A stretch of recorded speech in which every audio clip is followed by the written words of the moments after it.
Welcome to Sleepless Witness, where history is slow, strange, and occasionally sleepy. If you're here, I assume you're either trying to fall asleep, or you've already watched everything else on the internet. Either way, you're in the right place. So here's what we'll do.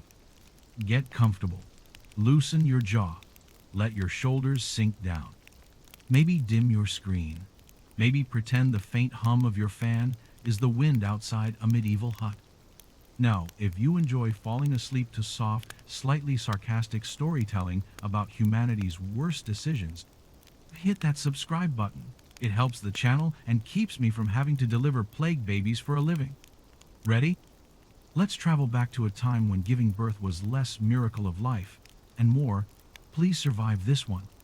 This is why childbirth was basically a death sentence in the Middle Ages. You wake up to the sound of nothing, just the still, oppressive quiet of a one-room cottage buried in damp earth and the scent of sheep. Congratulations, you're a woman in medieval Europe. It's morning. Probably.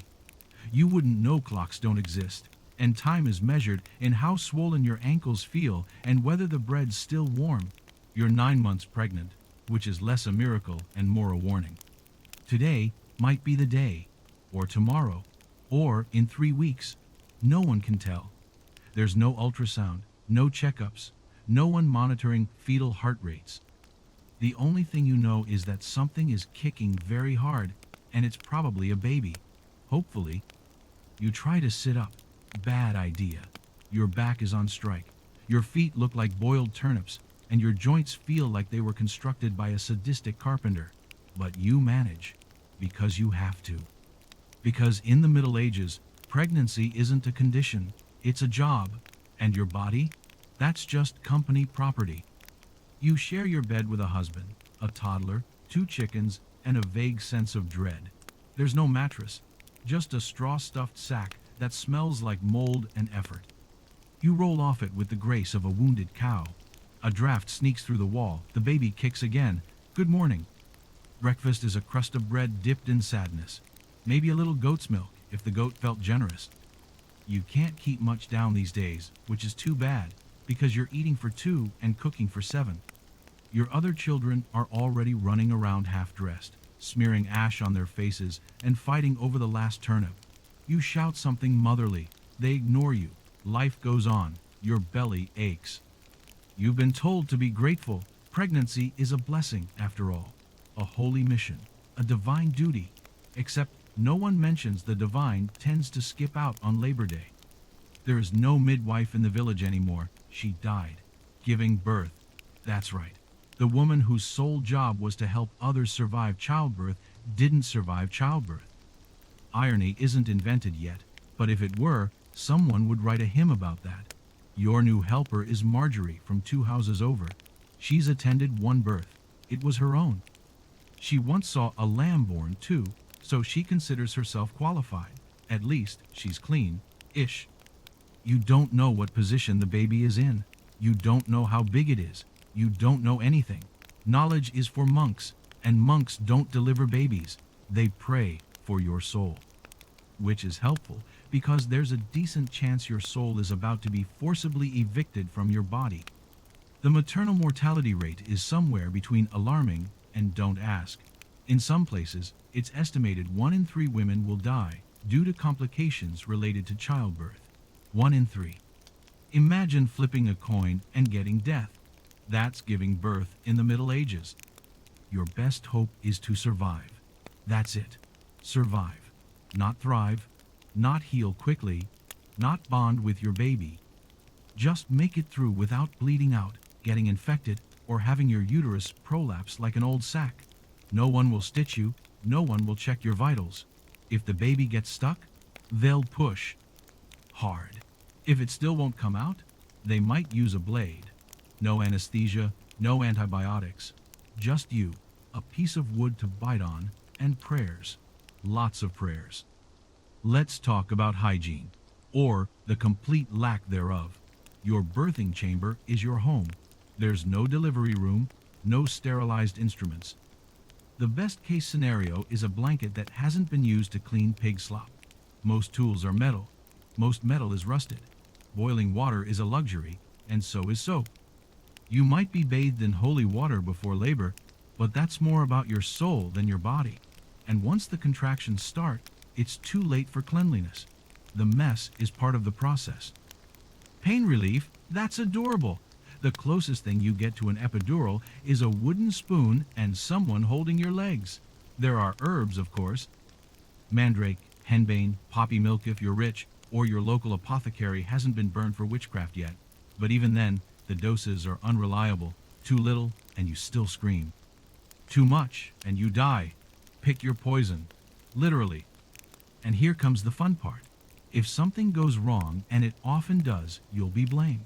Maybe you didn't pray enough. Maybe you committed some unknown sin. Maybe you walked past a black cat, or you dreamed of apples. People will whisper, say it was your fault. The baby was cursed. You were cursed. Everything is a sign, a bad omen. Your screams during labor will be considered unbecoming, a sign of weak character.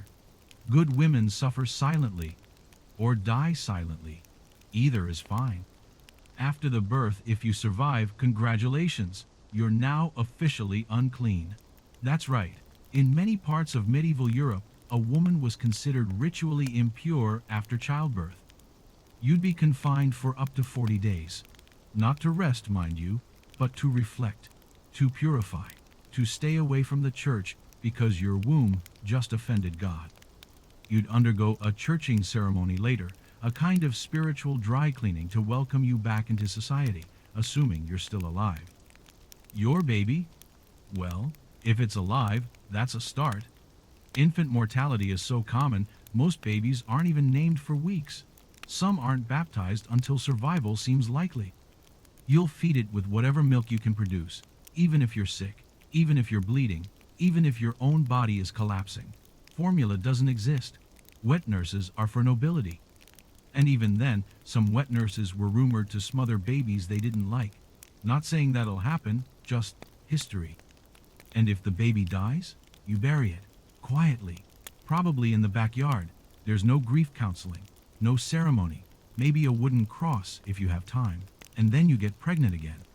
Because contraception is also considered heretical. You are expected to keep birthing until you die doing it. That's your role, that's your glory, that's medieval motherhood. So tonight, as you tuck yourself in and listen to the soft sounds of crackling fire, remember, for most of history, being born was the easy part. Staying alive was the challenge.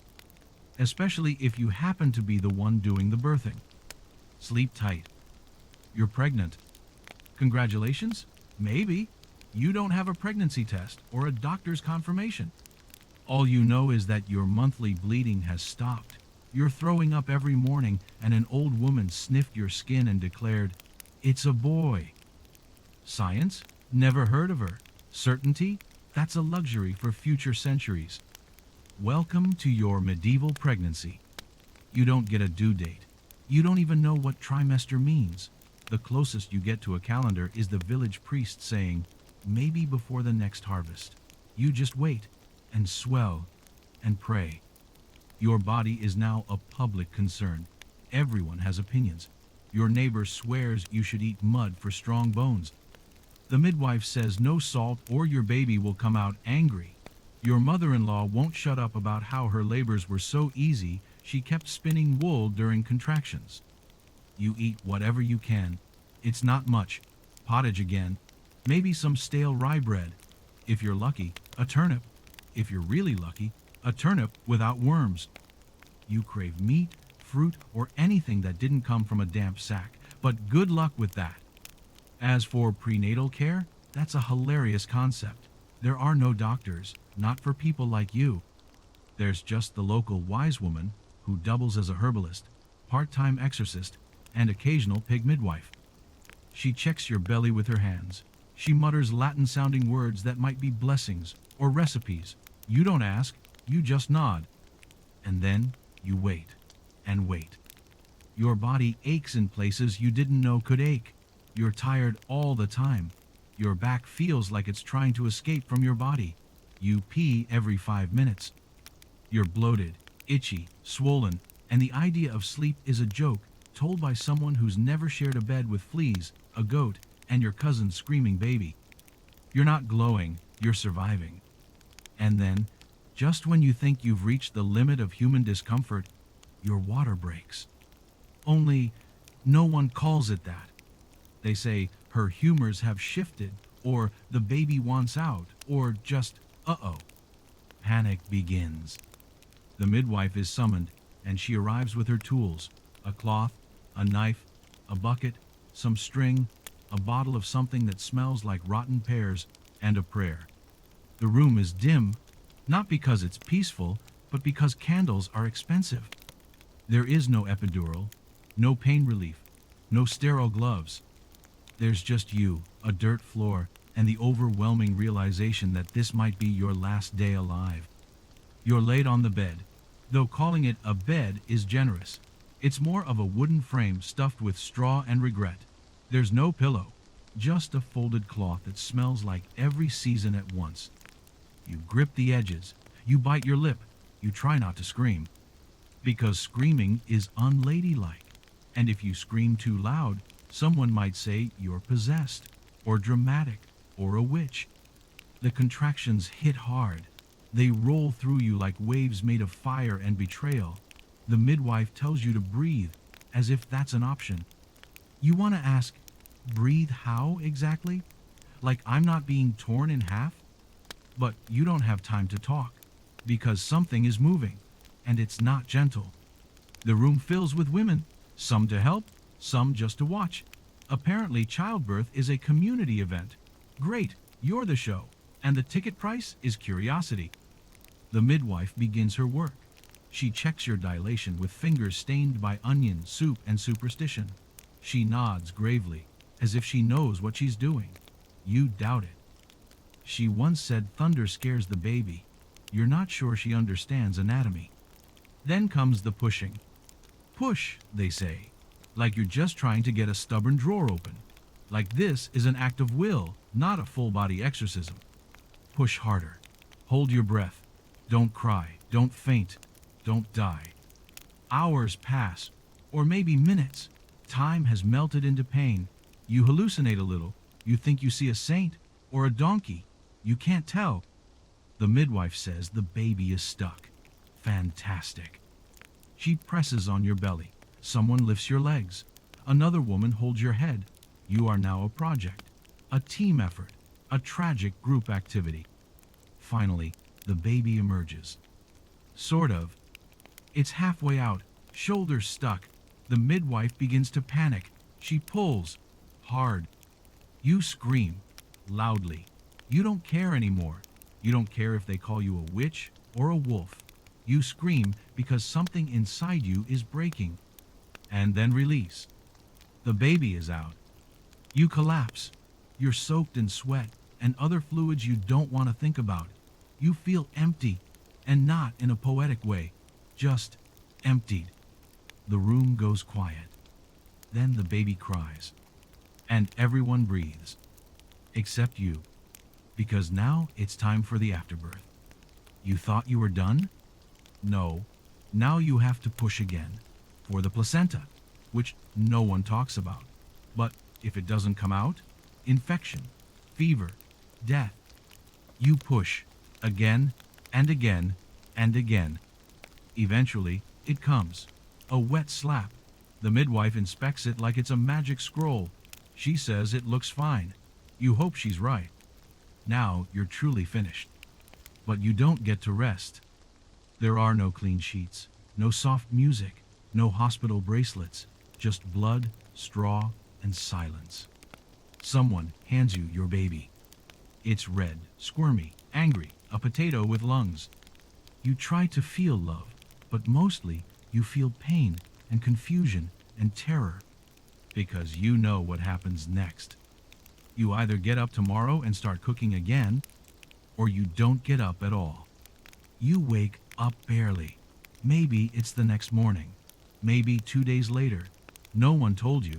No one thought to ask if you were conscious. You're alive, though. That's something. A miracle, even. 1 in 3 women didn't survive childbirth in your era. You beat the odds. Congratulations. you win a lifetime of more hard labor, emotional suppression, and maybe another pregnancy within the year.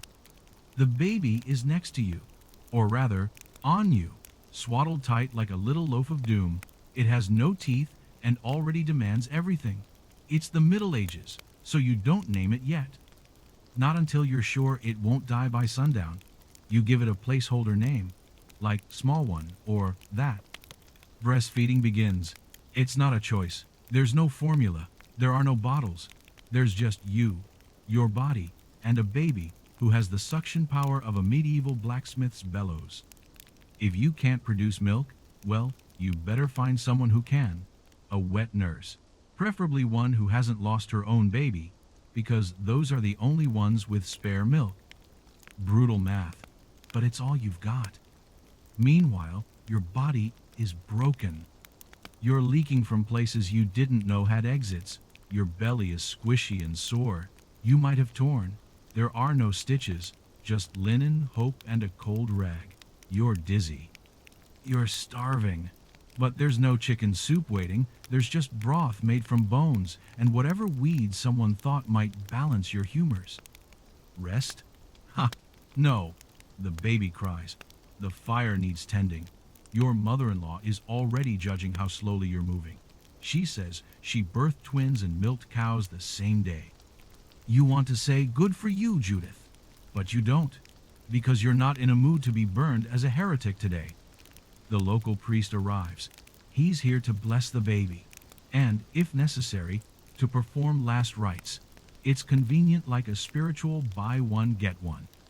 He mutters Latin, sprinkles water, and reminds you that your suffering is sacred. That's supposed to be comforting. It's not. You look outside. Life goes on. The sheep still bleat. The mud still waits. You are fundamentally changed. But the world doesn't care. Your husband, if you have one, may visit. He may say, "You did well." Or he may ask what's for dinner. Emotional support isn't really a thing yet. Neither is therapy. Your trauma is now a private possession. Store it next to your wedding tunic and the memories of better days. And yet, the baby grips your finger. Tiny, warm, fragile. And somehow, despite the blood and the pain and the endless indignity, something like love stirs. Not joy, not yet, but the kind of love that says, I survived this. Maybe I can survive the rest. You are no longer just a woman. You're a mother now. But in this world, that title comes with no crown-only responsibility, risk, and maybe a brief nod of approval from someone who still thinks bleeding is a sign of divine punishment. You're expected to bounce back. Not emotional, that's not a category that exists, but physically. Within days, you'll be expected to cook, clean, sew, feed animals, and maybe, get pregnant again. There's no 6-week recovery. There's no maternity leave. There's just expectation. If your baby dies in its first week, that's normal. If it lives, that's luck. If you die before the next full moon, that's expected. Your name will be remembered, but not for long. The village remembers good bread, not brave labor. You'll be mentioned, if at all, as the one who had 7 kids and died on the 8th. You'll live in oral stories, none of which are accurate, and all of which omit your pain. But tonight, as you lie there, staring at the crooked rafters above your straw bed, you feel a strange peace. Maybe it's the shock. Maybe it's the exhaustion. Or maybe it's something deeper, the ancient, primal knowing that, against every odd, you brought life into a world that tried so hard to take yours. The fire flickers, the baby stirs. Outside, the wind shifts. Somewhere, a cow moves mournfully into the dusk. And you, barely stitched together by instinct and fatigue, let your eyes close. No one will sing you a lullaby. But, for the first time in days, you sleep. Congratulations! You've survived childbirth in the Middle Ages, which, statistically speaking, is already a minor miracle. You're bleeding, dizzy, possibly hallucinating, and lying on a straw mattress soaked with everything your body could throw at it. But hey, you're alive. So is your baby. Probably. Maybe. Time to begin the next medieval adventure. Motherhood. Now, forget everything you know about diapers, baby bottles, and pediatricians. Those don't exist here. You're armed with a piece of cloth, a wooden spoon, a few dried herbs your neighbor swears by, and the raw terror that comes from knowing you have no idea what you're doing. There's no Google. No nurse hotline. No what to expect when you're expecting scroll. You're flying blind, and there's a plague cloud overhead. Your newborn, meanwhile, is pinkish, wrinkly, and screaming like the gates of hell just opened. Good sign. Crying means breathing. Breathing means alive. You want to swaddle the baby? Great! Find some linen strips that haven't been used to clean pig troughs and wrap that squirming miracle up like a poorly made sausage. Bonus points if the cloth isn't crawling with lice. Feeding time. Welcome to the world of either you have milk or you don't. There's no formula, no supplements, no lactation consultants. If you can't breastfeed, you beg another woman to do it. A wet nurse, preferably one whose own baby didn't just die of dysentery. If you're poor, there is no wet nurse. You get creative. Animal milk is a gamble. You might try goat's milk spoon-fed into the baby's mouth, one tiny dribble at a time, hoping it won't kill them before their first birthday. Oh, and sanitation? Let's just say that babies pee and poop with astonishing frequency, and you're dealing with it using old cloth rags, a nearby ditch, and prayer. Maybe some lavender leaves if you're fancy. Everything smells, everything leaks, and everything is sticky. Your baby smells like boiled cabbage and sadness. So do you. Worried about illness? Good, you should be. There's no immunity, no vaccines, no understanding of bacteria. If your baby starts coughing or develops a rash, you might be told it's caused by bad air, an imbalance of humors, or the wrath of God. The treatments? Bloodletting, burning herbs, hanging garlic, rubbing onion paste on the forehead, or, if you're lucky, a priest will sprinkle holy water and tell you to make peace with the inevitable. And that's if you're in a village. If you live in a city, congratulations! You now share your space with rats, open sewage, and enough filth to start a new pandemic. Babies don't crawl in medieval cities. They swim through bacteria. You barely sleep. The baby cries all night. Your breasts are cracked and bleeding. You're shaking from fever. But you keep going because, in medieval Europe, motherhood isn't a role, it's a full-time fight against death, day and night. And that's just week 1. Let's talk about sleep. Not yours, of course. You don't get that. You're on the medieval parenting schedule now, which looks something like this. Feed the baby. Rock the baby. Try to sleep while the baby screams. Wake up to tend the fire. Cry quietly. Repeat. Your baby doesn't sleep in a crib that's a luxury item for royalty. Instead, you have a wooden box stuffed with wool, or if you're very poor, just a drawer pulled out and lined with straw. If you roll over in your own sleep and smother the baby, that's tragic and common. They'll say it was fate or God's will. They'll whisper behind your back. Then comes teething. Oh, the joy. Your baby starts drooling, crying, and gnawing on everything, including your fingers. There's no baby Tylenol, no gel. Your options include cold cabbage leaves, a piece of bread crust, a wooden spoon dipped in honey and full of bacteria, a priest's blessing. One old woman might tell you to tie a dead mole around the child's neck to draw the pain away. You try it. The baby still screams. You stop asking questions. Meanwhile, you try to keep the baby warm, which is difficult because your house has one fireplace, and it's also the stove, the dryer, the heater, and the only thing standing between you and hypothermia. If you live in the countryside, the wind whistles through every wall like death playing a flute. You wrap the baby in everything you own, which is mostly wool, some linen, and hope. Outside, the world doesn't pause. You still have to collect firewood, fetch water, feed livestock, clean, cook, sew. Your husband might help, or he might disappear to pray for 7 hours. No one knows what medieval men are doing. It's a mystery lost to time. At some point, Your baby poops. It's a mess. There's no plumbing. You wipe with cloth, rinse it in a stream, and pretend that you're not covered in 10 kinds of medieval biohazard. Sometimes you just bury it. Sometimes you hand the baby to a neighbor and go scream in a field for 10 minutes. Both are valid. You start to wonder, is the baby thriving? You don't know. There are no growth charts, no pediatricians.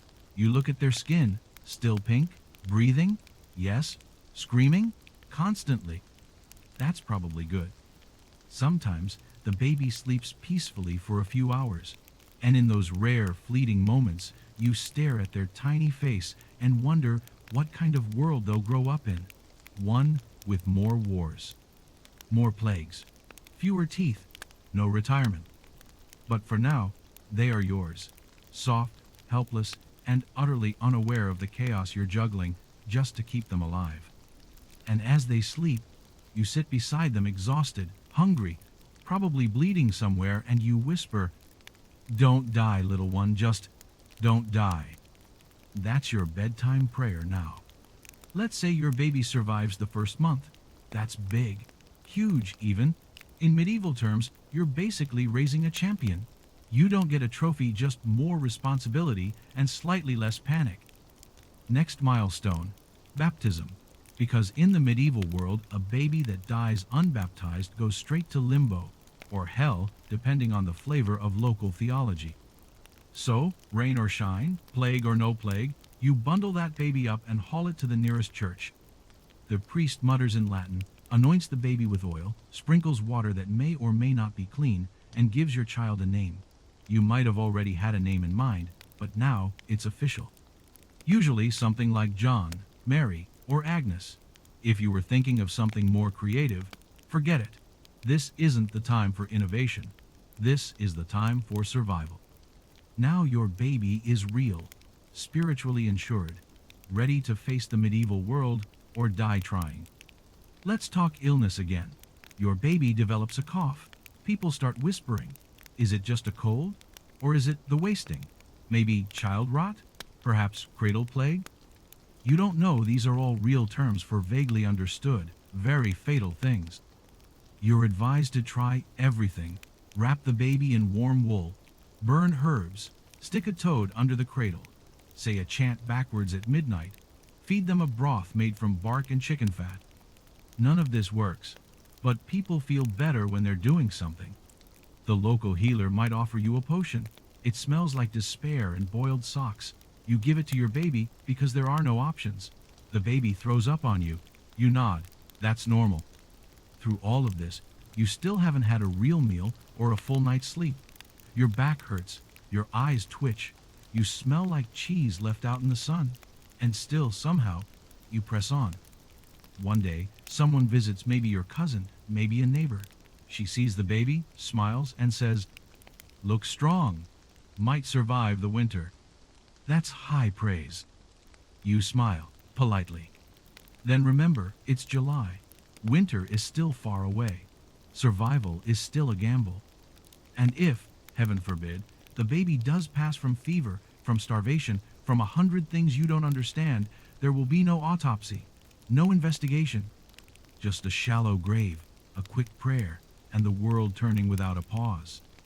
You're expected to move on. Try again. Try again. But right now, the baby is still breathing, still warm, still yours. You hold them a little tighter. As your baby grows slowly, painfully, stubbornly, you start facing new challenges. No, not toddler tantrums. Not yet. We're still in will they live to crawl territory. Now they're a few months old, maybe 6. Time to start weaning. Not because you want to, but because you need to. Your milk might be drying up.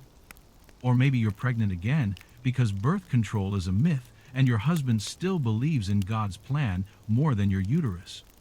So, you introduce food. What food, you ask? Mashed peas. Watered down barley. Crumbs from yesterday's bread. A bit of cold pottage. Whatever you can mash into a spoon and pray they don't choke on. There's no baby food, no purees, no cute rubber spoons, just whatever you can manage between work and exhaustion. If the baby gets diarrhea, it could be from the food, or the water, or the breeze that blew through the window. You won't know. You'll just keep cleaning and praying. You start to notice little things. The way they grab your finger, the way they smile, not because they understand joy, but because their muscles are figuring it out. A spark of life, of personality, of hope. And then, the coughing starts again. You freeze. You've heard this kind of cough before. It came from the neighbor's house 2 months ago. That baby didn't make it.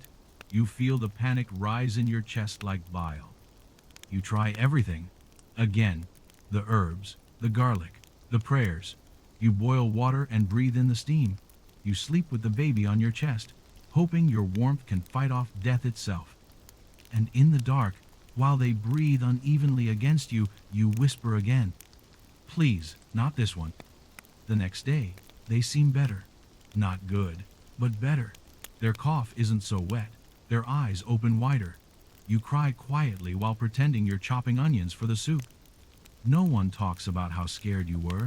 Everyone pretends everything's normal. Because that's what survival looks like in this world.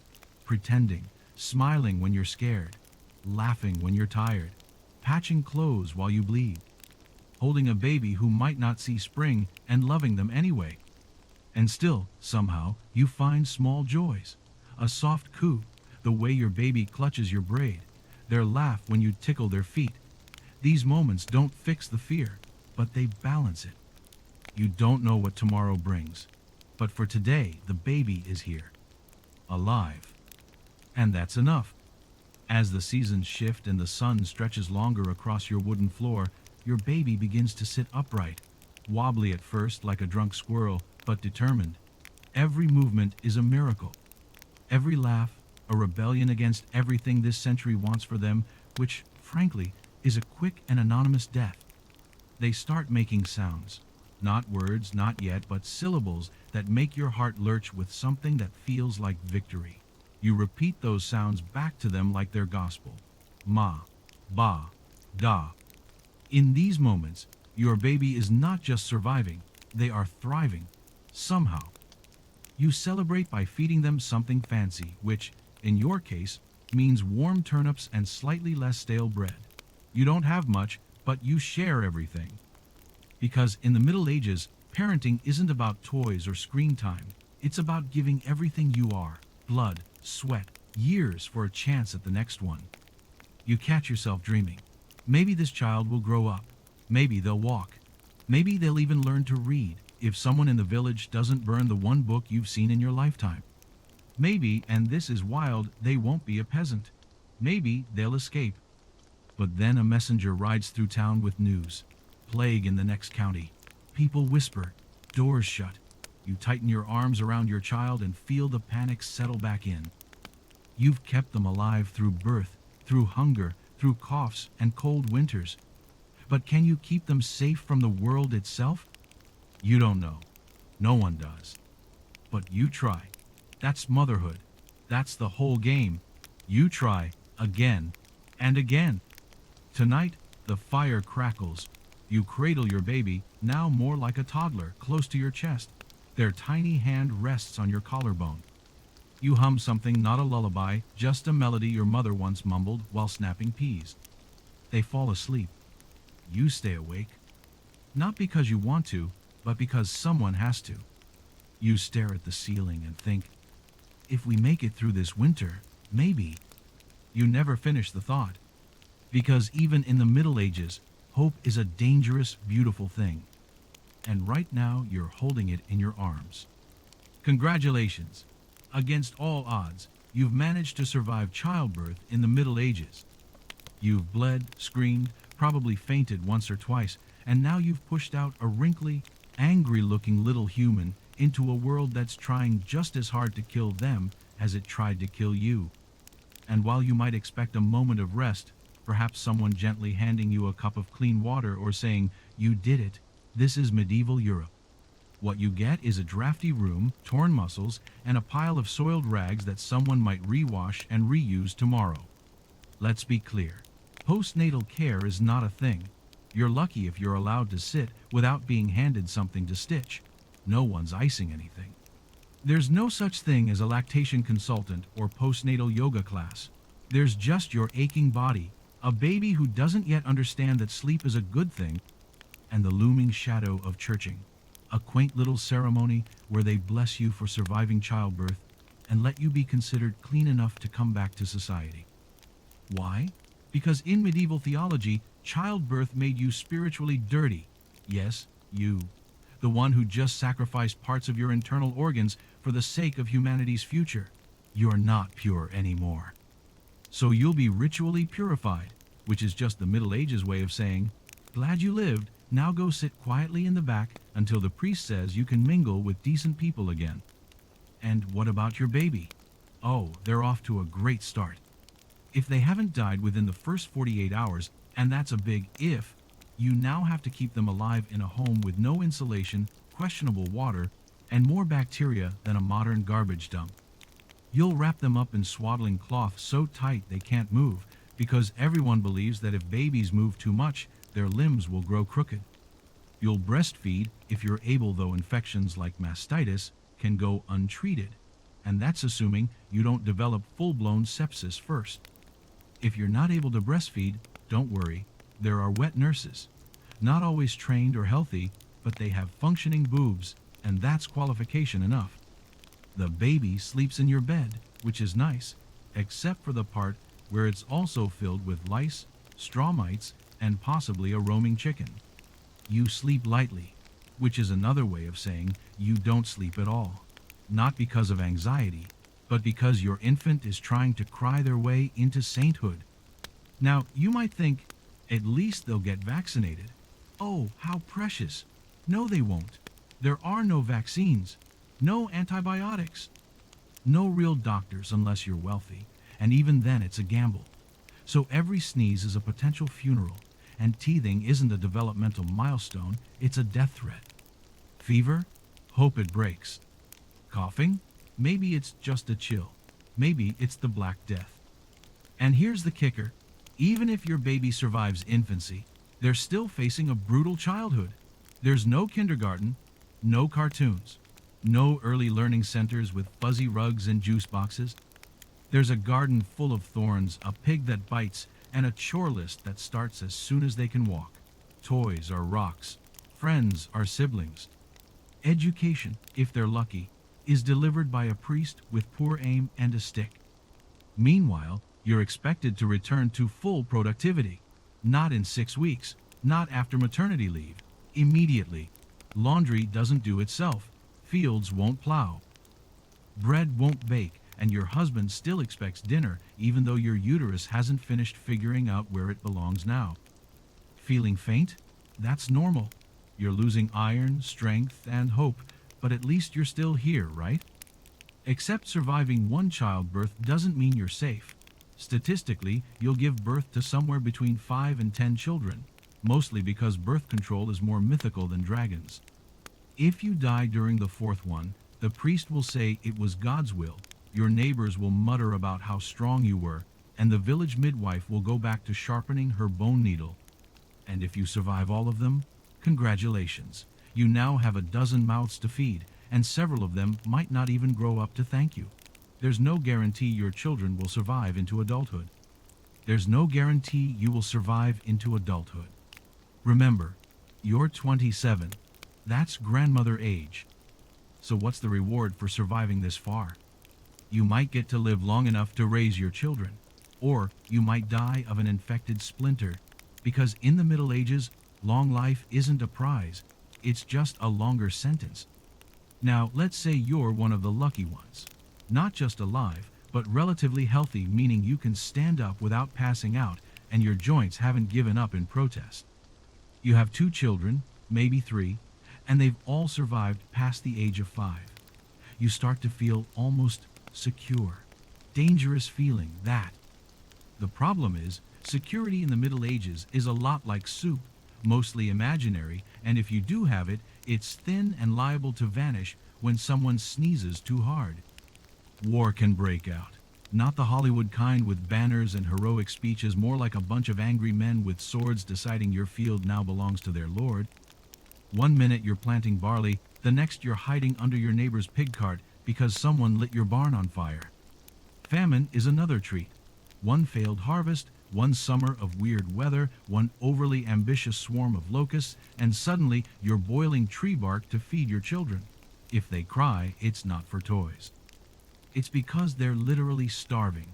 You try to console them with stories, which is ironic, because the only story you have is, once upon a time, we had enough bread. And let's not forget disease. Oh no, you thought childbirth was bad? Try living through a wave of smallpox, or the measles, or, God help you, another visit from the Black Death. It's like roulette, but every chamber is loaded. One child starts coughing, and within 3 days, 3 of them are burning up, and one hasn't moved since dawn. The priest comes to your house, mutters something about sin and God's punishment, sprinkles a few drops of holy water on a dying toddler, and moves on. You bury them in a pit. No headstone, just a pile of rocks.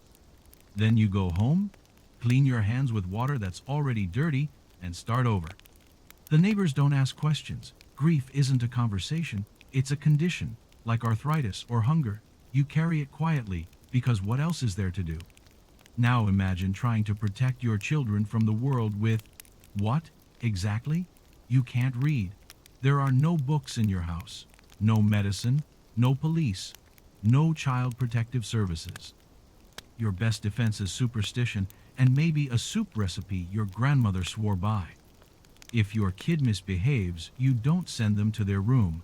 You tell them about the wolves in the forest, or the demons in the well, or the plague in the next village. Fear is discipline. Bedtime stories aren't about dreams. They're cautionary tales with moral endings, and sometimes beheadings. And when they ask you why things are the way they are, why some babies live and some don't, why the rain ruined the crops, why the baker's daughter just died last week, you tell them what everyone tells you. That's life. But deep down, you don't believe it. Not really. You know it isn't fair. You know this can't be how life was meant to work. But you keep that thought to yourself, like a secret sickness. You hide it behind a smile, behind chores, behind prayers you're not sure anyone is listening to. And still, you hope, somehow, that your children will live long enough to become more than just survivors. To live without fear. To know things you never got to learn. To look back at the world you handed them and think, we came from that and we got out. But even hope has a price in the Middle Ages. And sometimes, it's more than you can afford. So, what does your day look like now, years into your survival? You wake up early, because roosters don't care about your REM cycle. Because your roof leaks and cold air snakes into your bones like it has a vendetta. Because the bread you left to rise overnight has collapsed into what can only be described as a glutinous depression. You stretch, something cracks, maybe your knee, maybe your soul. Then you get to work. There's no coffee.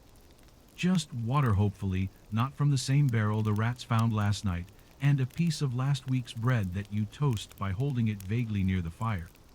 The children are up too. One is crying, one is coughing, one is suspiciously quiet, which is never good news. You check on them with the calm efficiency of someone who has nursed fevers, soothed nightmares, and once caught a mouse with your bare hands because it was chewing on your daughter's shoe. They ask what's for breakfast. You say porridge. They groan. You say, do you want to starve? They eat. After breakfast, everyone works. Yes, everyone. The 5-year-old, picking weeds in the garden. The 8-year-old, fetching water. The 10-year-old, helping with the wash. You, all of the above, plus baking, mending, sweeping, scolding, and trying not to die of worry. You go to market once a week. It's an event. Not a fun one, but an event. You carry eggs, or maybe a few scraps of wool, and you trade for things like salt or a rusty needle. You avoid eye contact with the butcher because you suspect he waters down his blood sausage. You avoid the priest because you haven't been to confession in 6 months, and he gives sermons about laziness of the soul. You avoid the baker's wife because she's suspiciously healthy and everyone knows no one is that healthy. Without sorcery. You come home and collapse. But not for long. There's dinner to make boiled things, mostly, and then you wrangle the kids into their straw-filled beds. You tell them a story, something about a fox and a priest and a clever peasant, and they fall asleep dreaming of bread that isn't hard and winters that aren't endless. You sit by the fire, not to relax, but because it's the only source of light. You patch a shirt. You think about tomorrow. You worry about the rash on your youngest's arm. You remember your friend Anna who bled to death last year. You try not to think about the fact that you haven't felt well in weeks. You pray, or you don't, depending on the day. Eventually, you go to bed. You lie down. The straw pokes you in places straw should not poke. Your husband snores. Your back aches. Your mind races. You think, is this all there is? Am I doing enough? Will I still be here next spring? You close your eyes. And just before you drift off, you hear a cough from the next room. And it starts all over again.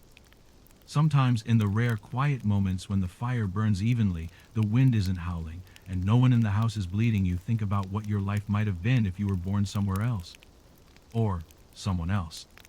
Like a noblewoman maybe, with servants, silks, and enough bread to waste. Except noblewomen still gave birth, still bled, still died. They just did it in prettier rooms, with slightly better wine. And their children still died of the same fevers, just wrapped in fancier shrouds. Or maybe a nun, a quiet life of prayer and discipline. No husband, no childbirth, just books if you could read, and endless days in candlelit halls. But even nuns weren't safe. Some orders forced them in. Some were accused of heresy. Some just died of boredom, which, in the Middle Ages, was honestly one of the better options. So maybe your life hard, chaotic, loud, and bloody is the best version you could have hoped for. You laugh at that thought, quietly, because laughter uses energy and you're already running on steam and stubbornness. Still, you wonder, if this is life, what is survival? Because surviving, as it turns out, isn't just about not dying, it's about navigating a world that was not designed with you in mind. A world where your worth is measured in how much you can carry, cook, clean, and birth, and how little noise you make about it. It's about managing a household where love is plentiful but food is not, where every illness could be your last, and where hope is rationed like salt. It's about losing friends, children, and pieces of yourself quietly, without the dignity of complaint or the luxury of grief. And sometimes it's about just existing, sitting in a creaky chair at the end of a long day, watching your children sleep and whispering to no one in particular, "I'm still here." You don't get medals for this. No statues, no songs, just a tomorrow that looks very much like today, if you're lucky. And yet, even in that, there is something remarkable, something holy, something absurdly, profoundly human. Because even after everything, the pain, the fear, the loss, you still get up in the morning. You still love, you still try. And in the Middle Ages, that alone makes you a kind of miracle. You dream of strange things some nights. A world where water flows from metal tubes, where childbirth happens in rooms filled with light and no one dies screaming, where bread is soft, music is everywhere, and no one eats boiled cabbage unless they want to. You don't know what these dreams mean. Maybe they're messages. Maybe they're lies. Or maybe, just maybe, your exhausted brain, with its limited medieval input, is trying to imagine a reality more kind than the one it knows. Then you wake up, and your back hurts again, and the fire's almost out, and someone has wet the bed. You clean, you cook, you survive, again. Because in this world, your reward for surviving yesterday is surviving today. But, and this is important, surviving isn't meaningless. Your children are growing, slowly, quietly. Your daughter knows how to mend now. Your son learned to balance water without spilling it. You've taught them things your mother never taught you, not because she didn't want to, but because she never lived long enough. You realize in those rare moments of reflection that you are a bridge between what was and what might be, a torch passed not with triumph, but with trembling hands. You hold it anyway, because the light, even when small, is still light. One afternoon, your youngest child brings you a flower, dirt still clinging to the roots, petals crushed from their tight grip. You smile like it's the greatest treasure you've ever received. Because it is. Not because of what it is, but because of what it means. It means they thought of you. It means they went looking for beauty, even in this bleak little corner of the world. It means they're still human. And so are you. Maybe that's the best survival story of all. Sometimes you overhear your children playing, and what strikes you most isn't their laughter, it's the rules they make up. The game is always something half remembered, half invented. One is a baker, one is a thief. One is the queen, but only on Tuesdays. The floor is lava, the cat is a dragon, and dinner is imaginary. But there's one rule that never changes. You have to survive. They shout it like a slogan, like it's obvious, like breathing. And you realize they've already learned what took you years to understand. That life, in this time, is a game of not losing. And everyone's playing. Even when you're a child. Especially when you're a child. You watch them and smile. But a small part of you aches. Because survival shouldn't be a game. It should be a given. Still, you let them play. Because laughter, even in a crumbling house, is still laughter.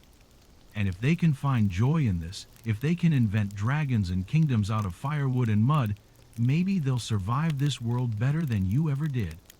Maybe they'll build something more. You were lucky enough to survive birth, then unlucky enough to become a child. It sounds backward, and it is.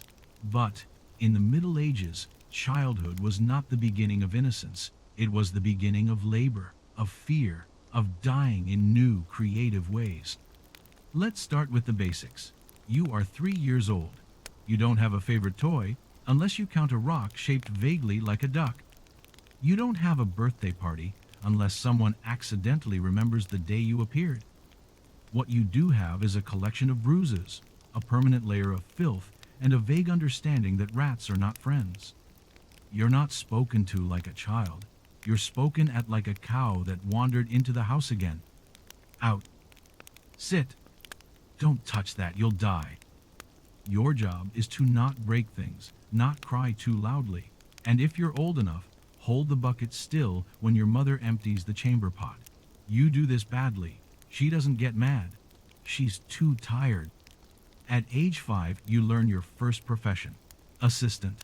Not officially, of course, but suddenly you're in charge of keeping the chickens from killing each other. You learn that goats bite. You learn that flour is never for playing. And you definitely learn that when adults argue in the kitchen, you should disappear. Your older sibling teaches you how to steal an extra crust of bread. Your younger sibling teaches you how to lie about it. You teach the baby how to not cry when she's hungry. She fails. A lot. By age 7, you're considered capable of doing real work. You carry water. You sweep. You guard the fire. One time you let the fire go out, and your mother cried. You didn't know why until the next day when everyone ate nothing. That's when you learned what real guilt feels like. It has the flavor of cold ashes and silence. School? That's adorable. You don't go to school. You go to church if you're lucky. You might learn 1 or 2 Latin phrases that sound holy and mysterious, but mean nothing to you. You recite them anyway, especially when you're scared. Sometimes a traveling friar visits the village and tells stories about heaven and hell. The heaven part sounds boring. The hell part sounds exactly like your neighbor's house. You decide to be good anyway.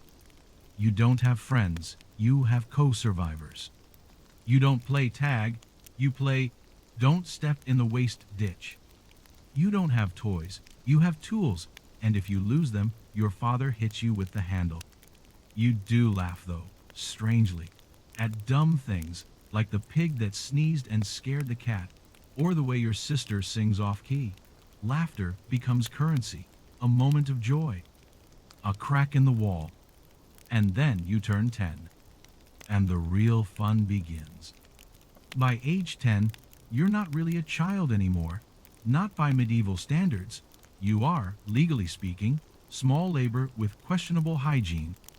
If you're a boy, you might be apprenticed, which means you're handed over to a man who owns tools, debt, and unresolved trauma, and you learn a trade by getting yelled at for 5 years. Maybe you'll be a smith, maybe a tanner, maybe you'll just learn how to sweep with emotional damage. If you're a girl, things get more complicated. You're now on a ticking clock, and everyone is watching it. You begin to hear phrases like, "She's growing fast. She'll make a fine wife. Her hips look promising." You don't know what they mean, but you know you don't like how they say it. Your chores double. You learn to cook without burning things, clean without breaking things, and stay quiet without looking miserable.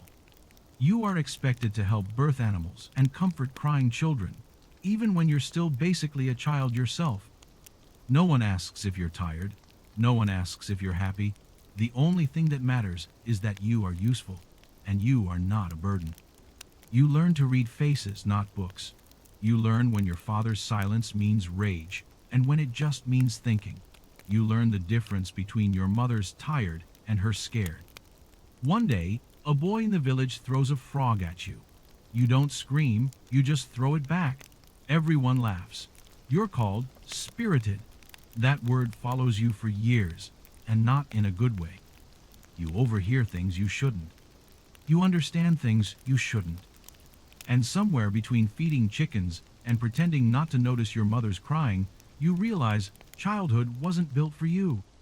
It was built for rich kids. For noble children in castles with wooden swords and nursemaids and Latin tutors. But for you, childhood is a training montage. A poorly lit, overcooked, emotionally disorganized boot camp for a life that will demand everything and reward very little. And yet you still find ways to be a kid. You steal apples. You chase the neighbor's dog. You draw on the barn wall with charcoal and pretend it's a cathedral. You get in trouble. You cry. You get forgiven. Sometimes. There is something stubborn inside you. Something no rule, no chore, no Sunday sermon can squash. Maybe it's hope. Maybe it's defiance.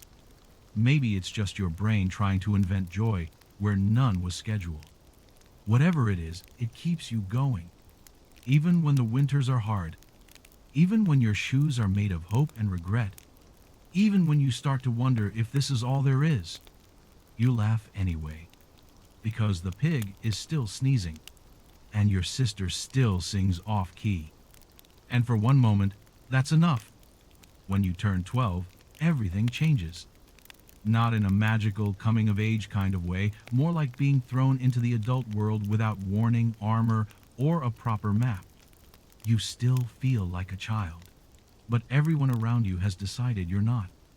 If you're a boy, this is when people start calling you young man, which comes with more work, fewer excuses, and the lingering threat of being conscripted into someone's army. You don't get a choice. You get a sword-shaped stick and a speech about duty. Then you go back to hauling wood. If you're a girl, this is when things get real. The talk about your hips intensifies. So do the unspoken expectations. You start to notice how many women in your village are only a few years older than you and already mothers. Some are already widows. Some are already dead. You try not to think about that. Instead, you focus on getting through the day. That's the only metric that matters. Get through the morning without spilling the milk. Get through the afternoon without being noticed by that one neighbor. Get through the evening without making your mother cry. Get through the night without freezing. You succeed, some days. On your 13th birthday, which no one remembers, you realize something. You don't want to grow up. Not in this world, not like this. But there's no Peter Pan here, no escape to Neverland. Just the slow, grinding forward motion of time and chores and expectations. You hear stories of girls being married off at 14, boys sent to war at 15, You are closer to both of those ages than you are to your last clean pair of socks. Sometimes when no one is looking, you hide. Not out of laziness, out of self-preservation. You sneak behind the woodpile or into the empty stable, just to sit, just to breathe, just to feel something other than pressure. And while you sit there listening to the wind push through the gaps in the barn walls, you wonder, is everyone pretending? Do the adults really know what they're doing? Or are they just scared kids who got taller and learned to fake it better? You want to ask, but you won't. Because asking questions in this world is a luxury. Answers are rarer than clean water. So you stay quiet and hope no one finds you for at least 10 minutes. And when they do, because they always do, you smile like you weren't thinking about running away forever. Because childhood may be a trap, but even trapped animals learn to look tame. By now, your medieval day has worn you thin. Your muscles scream, your stomach groans, and your soul has entered a quiet negotiation with the universe about possibly never doing this again. You return to your one-room wooden haven, which feels less like a sanctuary and more like a punishment box with a thatched roof. The sun has dipped below the horizon. Not that you noticed your eyes were too focused on not tripping over a root or stepping on something soft and suspicious in the mud. Dinner, if we're using the term loosely, awaits. It's the same pot of pottage you had this morning, except colder, thicker, and somehow more resentful. It has a consistency that could be described as prehistoric glue and smells like a compost bin that's given up on life. The bread hasn't gotten softer, but you've lost a few teeth since this morning, so technically it feels different. You eat slowly, not to savor the flavor, there is none, but to delay the moment you have to lie down on the straw mattress again, the one that smells like wet dog, moldy hay, and betrayal. You blow out the candle, not because you're ready for sleep, but because wax is expensive and darkness doesn't charge rent. The room plunges into pitch-black stillness, broken only by the rustling of straw, the wheezing of your father, and the soft clucking of a hen that insists on sleeping on your toes. You close your eyes, but dreams don't come easy when your bed is a biohazard and your head is filled with existential dread, crop yields, and whether or not you accidentally insulted the baker's wife and will be hexed by dawn.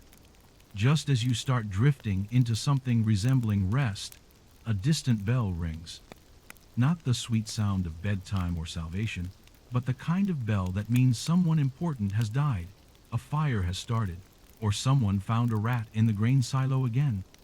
You sigh and turn over right onto a wooden sliver that finds a spot between two ribs with surgical precision. Your eyes open again.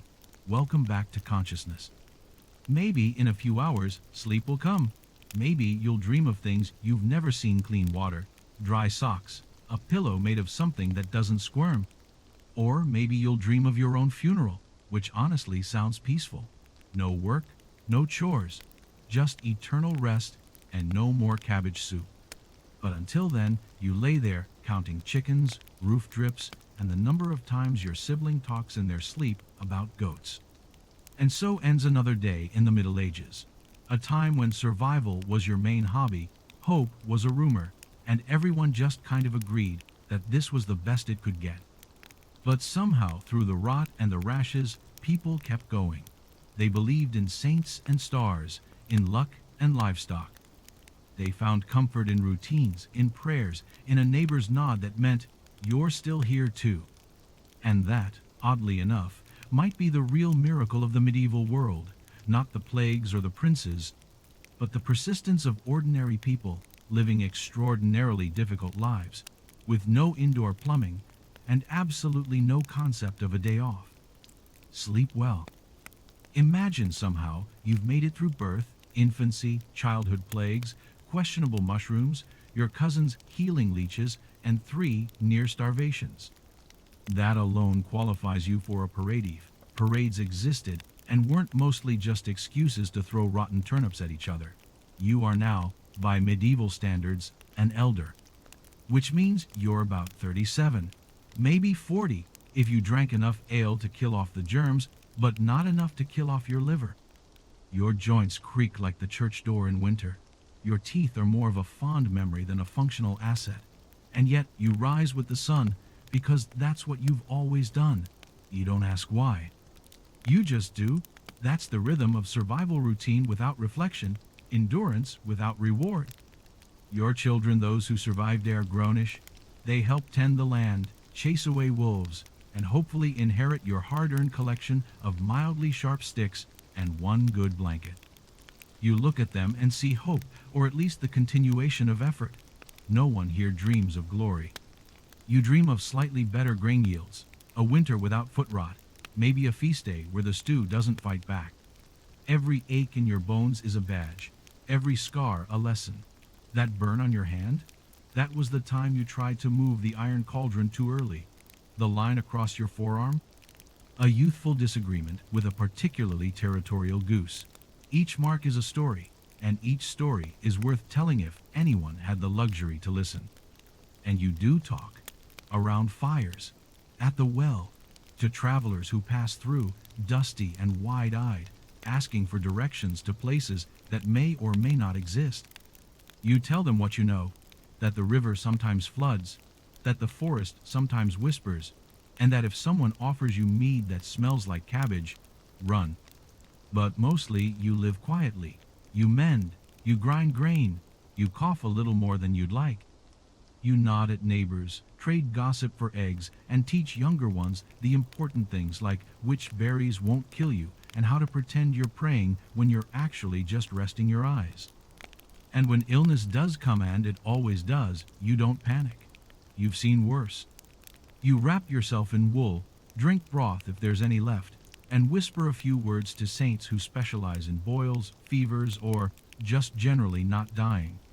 You've learned the truth of medieval life, that resilience isn't dramatic, it's quiet, it's small choices, it's getting up when you don't want to, it's sharing the last piece of bread, it's laughing when someone slips on pig muck because, well, it's either that or cry. You've stopped fearing death the way others do, not because you're brave, but because you've seen it often enough to greet it like an unreliable, neighbor-annoying, inevitable, but not worth rearranging the whole house over. If it comes, it comes. Hopefully not today. Hopefully not during supper.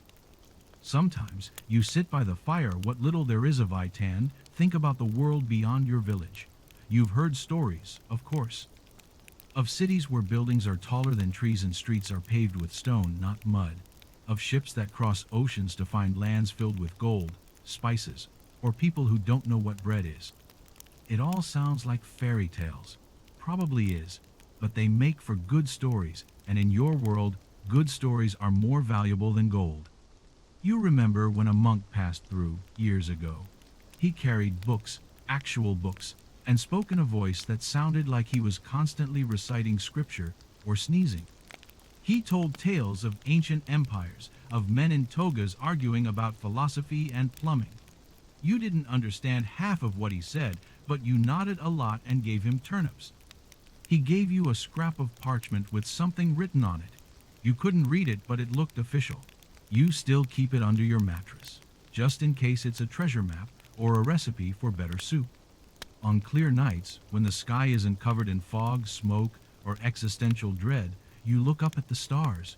You don't know their names. No one taught you. But they remind you that the world is wide, and your tiny corner of it is just a speck. Somehow, that's comforting. Your worries feel smaller beneath the stars. Your back pain doesn't vanish, but it sighs a little. Occasionally, someone dies in a way that's peaceful, almost beautiful. An old woman who simply stops breathing in her sleep. A farmer who finishes his chores, eats his supper, and never wakes up. People whisper about these endings with a kind of reverence, like maybe they were kissed by the saints or finally got something right. You don't envy them exactly, but you take note. That's the goal now, to leave quietly, with your boots off and your soul light. You've heard of heaven, of course. The priests talk about it often. Pearly gates, eternal joy, no boils. You hope it's true, though deep down, you suspect it might just be a story to keep people from rioting. But still you pray, just in case.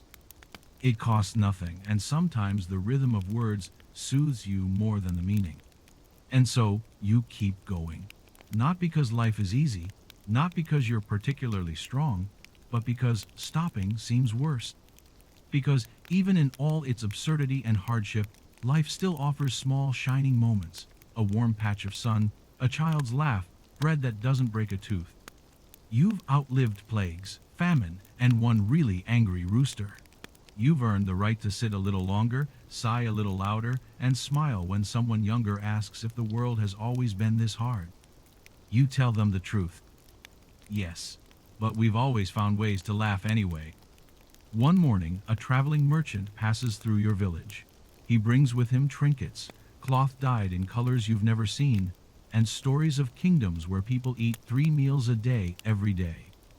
You laugh, not because you don't believe him, but because it sounds exhausting. What would you even do with that much food? Probably die of joy or indigestion. Still, you trade for a small mirror. It's cracked, but it reflects enough. When you look into it, you barely recognize the face staring back. Deep lines map out your decades. Your eyes, once quick and bright, now hold a permanent squint from years of squinting at smoke, snow, and other people's nonsense.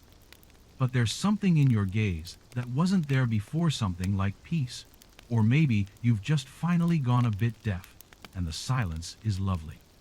You place the mirror on the wall right above your sleeping spot, so you can see yourself last thing before you close your eyes. It's a strange comfort, this tiny reminder that you're still here, still breathing, still defying the odds. Each night, you nod at your reflection like two old friends sharing a joke no one else gets. The seasons change. Your body stiffens a little more each winter. Spring brings mud, then flowers, then more mud. Summer brings heat and the promise of harvest. Autumn? That's the season you love. The air turns crisp. The leaves dry and curl like parchment, and everything smells like endings. But nice ones, gentle ones. Not everything has to be dramatic. Sometimes you help the village children with their chores, not because you want to, but because watching them suffer builds character and amuses you. You correct them gently, then not so gently, then with a dramatic sigh and a demonstration that leaves your knees aching for 3 days. They'll thank you one day, probably not soon, maybe never. But that's not why you do it. You've become the village relic. People ask you things like, "What was it like when the last comet came?" Or, "Is it true you once punched a tax collector?" You nod wisely and say nothing. The mystery suits you. Also, you genuinely don't remember. You start writing things down. Not because you're a scholar, but because you've realized memory is fragile. You scratch notes into bits of bark, onto worn cloth, on the back of an old recipe for onion stew, which never worked anyway. You don't expect anyone to read them. But the act of writing, of capturing pieces of your life, feels oddly powerful, like you're winning a quiet battle against time itself. And then one day, someone finds one of your notes. A child, grubby-fingered and curious, holds it up and says, "Did you write this?" You nod. They grin. "It's weird." You grin back. "So am I." That evening, you sit outside longer than usual.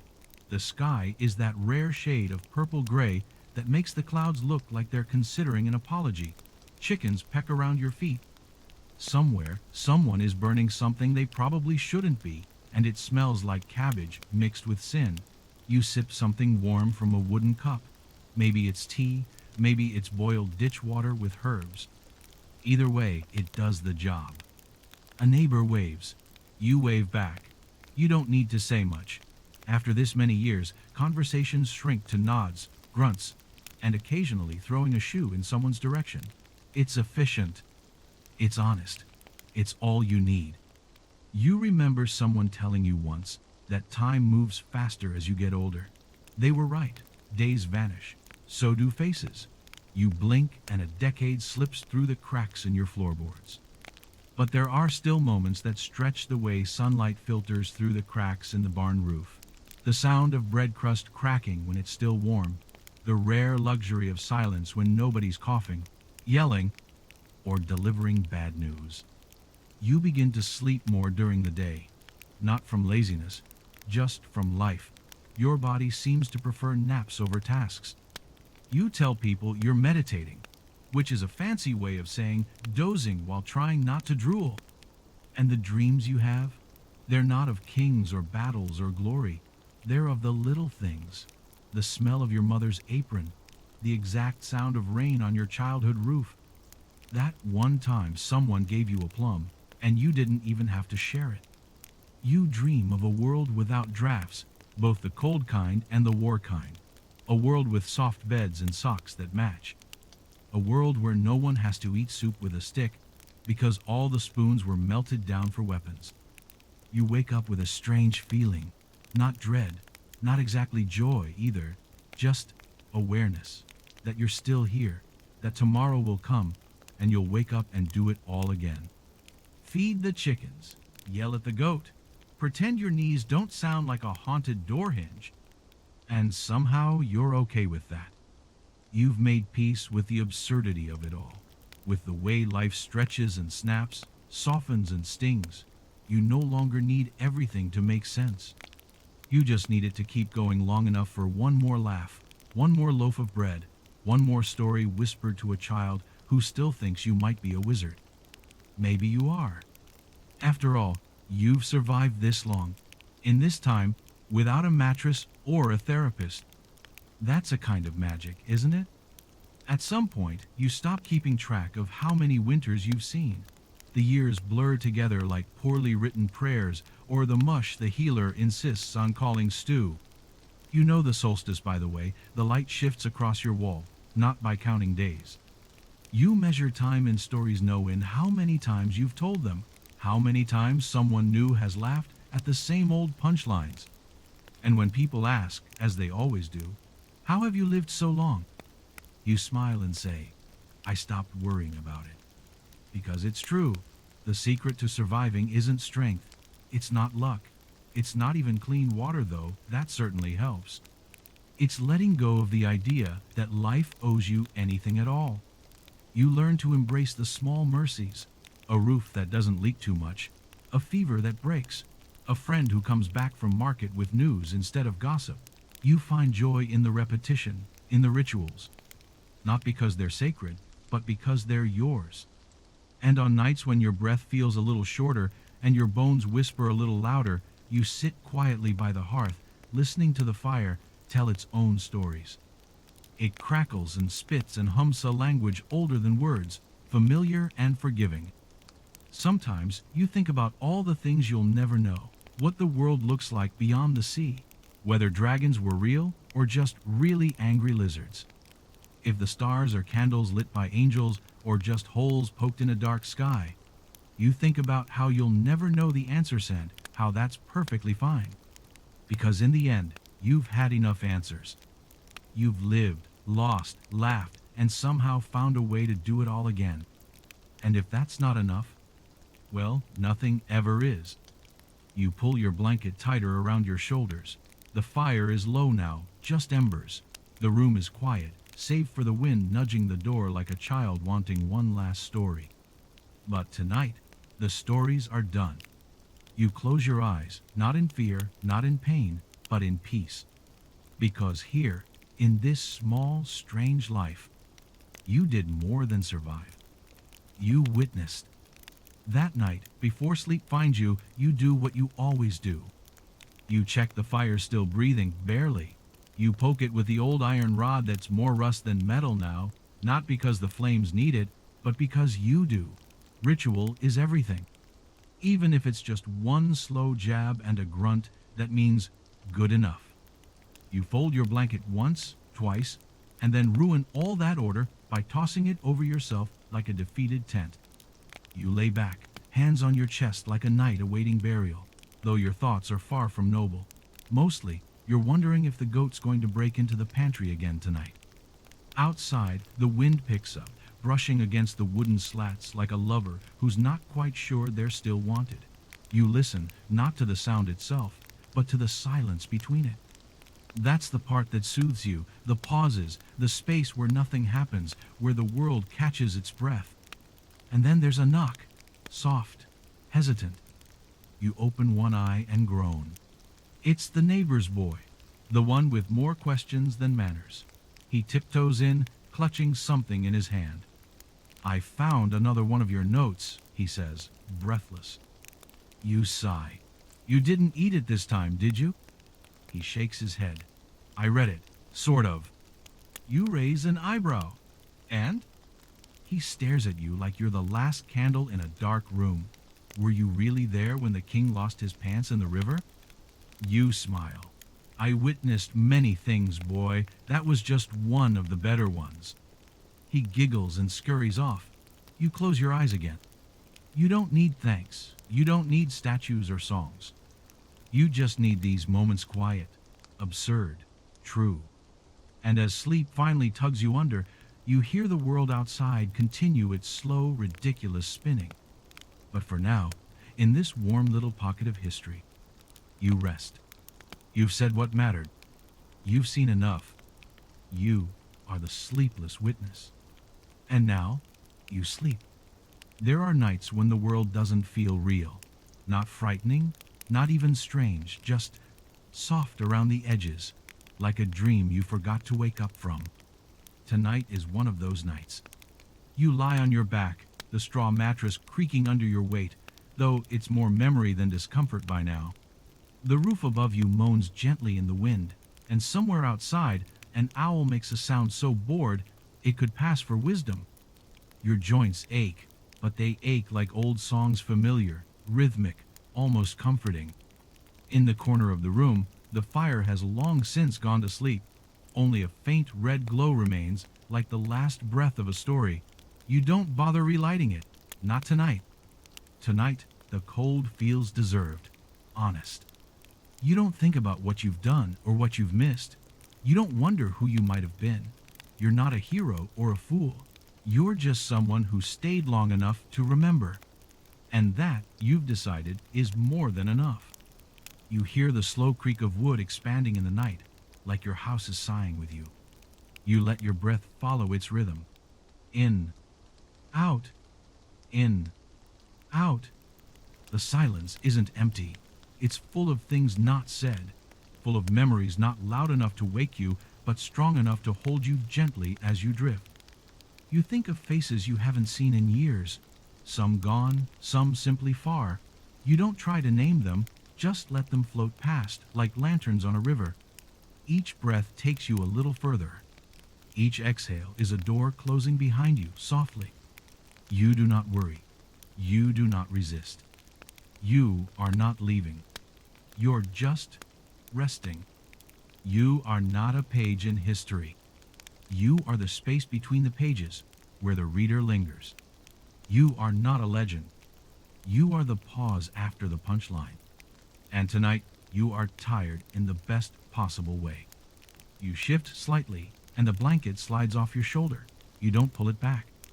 The cool air feels like a whisper, reminding you that the world is still out there, unchanged, unreasonable, and wonderfully ridiculous.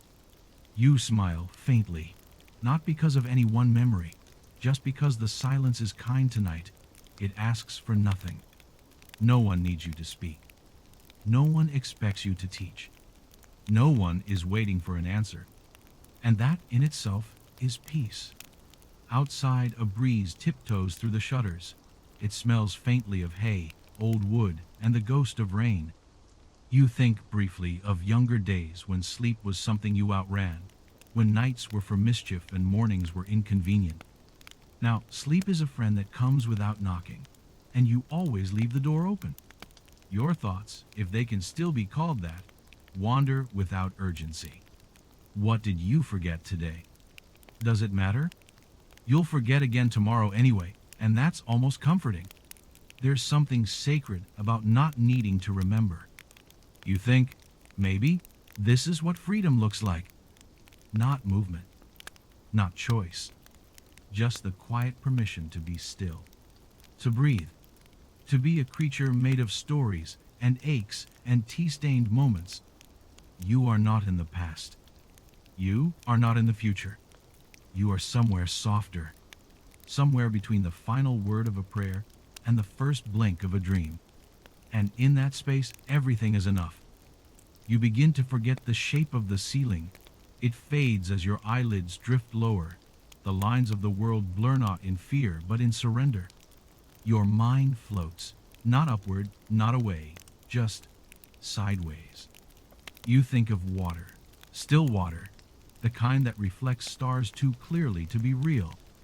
You think of the sound of bread tearing, the smell of soap left too long in the sun.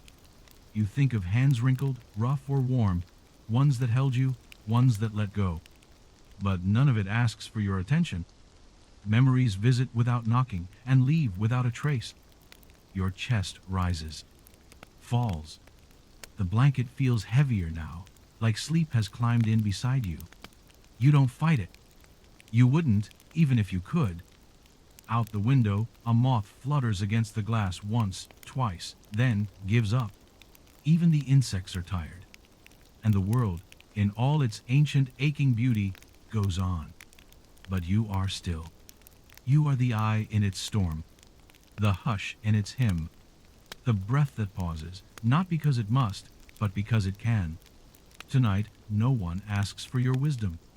No one calls you back to duty. You are just here. And that is holy. The fire is a heartbeat now. You barely feel the bed beneath you. Your name means nothing tonight, and that is a blessing.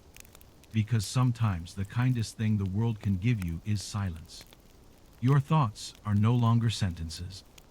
They're colors, shadows, the echo of a feeling you once had, now too soft to name. A candle, half melted in memory. A song your grandmother hummed, missing every third note, but still somehow perfect. The way your fingers used to fit inside someone else's, long before words mattered. You don't reach for any of it. You just let it pass, gentle as mist across a field. Somewhere, a dog barks once in the distance. You barely register it. It feels like a sound from another lifetime. The night is thick now, not heavy but full. Full of everything you've seen and everything you no longer need to understand. You've stopped being the teller of stories. You are the breath between them. You are not the fire. You are the smoke that rises after. And as sleep finally closes the door behind you, you do not knock. You let go. Of names. Of places. Of questions that never needed answers. And in that final stillness, where even dreams dare not speak too loudly, the world wraps you in a silence so vast, it feels like love. This is rest. Not escape. Not ending. Just rest. Because you were here. You witnessed. And now, you sleep